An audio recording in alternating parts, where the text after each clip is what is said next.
Okay. This has been something I've been thinking about a lot lately, probably in the last couple of weeks. It's something of the concept of, it's a little bit, you might have to edit this a lot, a little bit related, again, to, they use the term the matrix. Yeah. And I've sort of become more and more aware of the matrix lately, which is, I mean, if you think about it in a body, and one of the things that we do a lot with is the connective tissue, which for most people don't even think about it. But you know what it is it's the stuff that's around absolutely everything. Mm-hmm. It's around every organ, it's around every blood vessel, it's around, you know, pretty much anything that you can imagine. And it's the background, but yet it has a very significant importance in being able to pass signals, and it has a feature which is called, I heard it referred to as tenegrity, I believe it's called, which is where you can sort of access information about the whole system through a small part of it, which is also like a hologram. That is one of the things about a hologram, is that a small part of the system carries information about the whole system.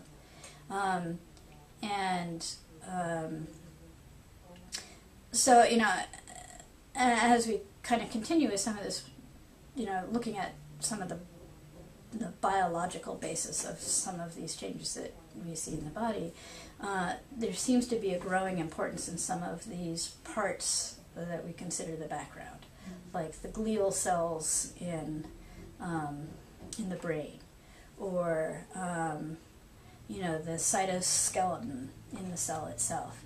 And sort of, if you think about it, there's this whole kind of interconnected scaffolding that is very very evident in the body, and is one of those things that has to be, you know, if you think about it, just that aspect of it being so interconnected is incredibly important. So, as I've been thinking about my work kind of in general, I've been thinking about background and scaffolding and those bits that are really connected under everything that you might not be aware of. And, you know, and my impression is that, again, when you think about dark matter in the universe, that it's starting to show up that the dark matter is almost a scaffolding on which the regular matter that we think about and we can understand more easily is sort of arranged on. And so as I started to think about what I do in the most basic level, I was like, oh, you know, I evoke the primal connection between the manifest and the possible. I was like, oh, that sounds nice. I should make that a marketing statement. It's a book quote if I've ever heard one. But it is. The more I think about it, the more that I think that it's true. And one of the other questions that I had down there was this idea of the primal connection in the healing context, and because we talk a lot about holding the space, and you know, I was like, what does that mean?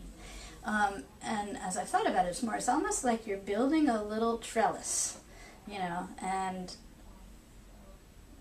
you know, like you've got this organic thing that you're working with, and you're building a little trellis, and you hold it, you know, this is what the structure is, and then the body, or you know, it's almost like a plant, can sort of send out a tendril going this direction, and you can put out a little bit more trellising on here, and so, you know, it's like, oh, okay, now I'm over here, and I can feel what that feels like.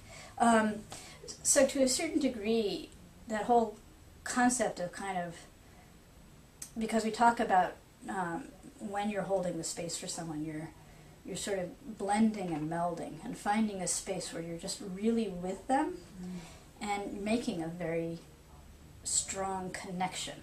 And you're not forcing them, you're not telling them they have to be in one place or another, but you're meeting them where they are.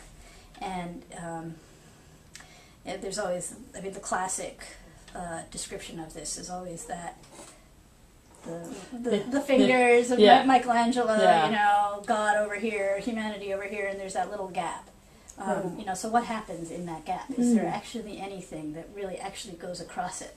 And that, to me, is what you're talking about with the primal connection. That maybe even if you can't see it, there is something that crosses the gap. I like that idea. And of course, you know, when I think of primal connection, I think of that connection you might have with a person that you can't explain. Even that idea of, you know, you might hate each other, but for whatever reason, there's something there, and you can't sever it. And of course, you know, that's the basis of a lot of great literature and books and movies. But I like that idea of it's there, and you know, we're just starting to really figure out what exactly is going on. Right, and I think it's an interesting idea that to think about what might be unseen in those gaps. Yeah. You know? And in some ways, again, that brings me back to that whole idea of Kabbalah, of jumping the gap between, you know, something that exists and something that doesn't exist. Well, maybe you just can't see the connection, but that the connection has been there all the time. With people. And you know, people sort of think about their auras as being these nice little egg-shaped things. I tend to think of them as electric fields, but there's no particular reason why they have to be just round and well-behaved all the time. Well, and it's true because, you know, as we've discussed in previous interviews, it's this idea that you get a feeling about somebody, whether immediately, whether you know it or not, and you can just read them, and obviously something's happening. You can't just walk into a room and have an opinion about somebody without that backup and that something, you know, that unseen something. Yeah, I just, again, at a conference I was recently attended, I realized that there's a word for that in what's called psychodrama, you know, which is the acting out of psychological, you know, sort of storylines. And I guess that word is tele, which is that sort of that distant resonance that you might get with somebody who's across the room. Again, you don't necessarily know why it's there, but you have some sort of relationship with them before maybe even you have a relationship with them. And it's a very cool phenomenon. Yeah. And I think that's also really important in this work too, because there are, I mean, just when it comes to choosing the right therapist, because there are some people you will walk into their office and you'll immediately get this feeling of like, you could be the most wonderful therapist in the world and I just don't want you to touch me. And, you know, and similarly you can get a different feeling of like, oh yeah, no, it's okay. I'll just lie here on your table and you can put your hands on my head. So, and from my perspective, I really value that. And if you know, somebody were to come into my office and just kind of be like that, you know, first of all, I would probably just try to talk to them for a while and then see if there were other places where that connection could be made. But if the connection isn't made, you know, it's not made, and it's nothing necessarily personal. Yeah. But I think it's interesting too how it can be one-sided. Yeah. It's not, you know, you kind of, when you're thinking about it, you're like, well, obviously if one person's getting a bad vibe, you both get it, like, because you have that connection. But I find it very interesting that, do you think that that's maybe where our own insularity comes in? Well, yeah, I think you have to perceive the world through a series of filters, through, you know, kind of your own experience and your own history and all that other kind of stuff. You know, and there's all kinds of different ways to which what you perceive influences, to a certain degree, what you experience. I mean, if you just think about the person who, you know, believes that everybody is out to get them, and then sort of comes at you with a chip on their shoulder all the time, then it turns out their reality is this, but people are like, oh God, no, I can't believe they've just gotten into this room, oh, you know. And so that some of those things that you evoke from your environment, you know, are a result of the filters of your own perception.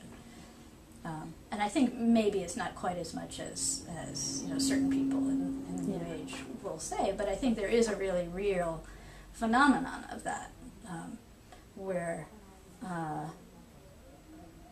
the more in your own space you are, the harder it is to see what other people are. Yeah. You know, so that's why we have so much training in the, you know, try to get rid of your own stuff, get your own treatment.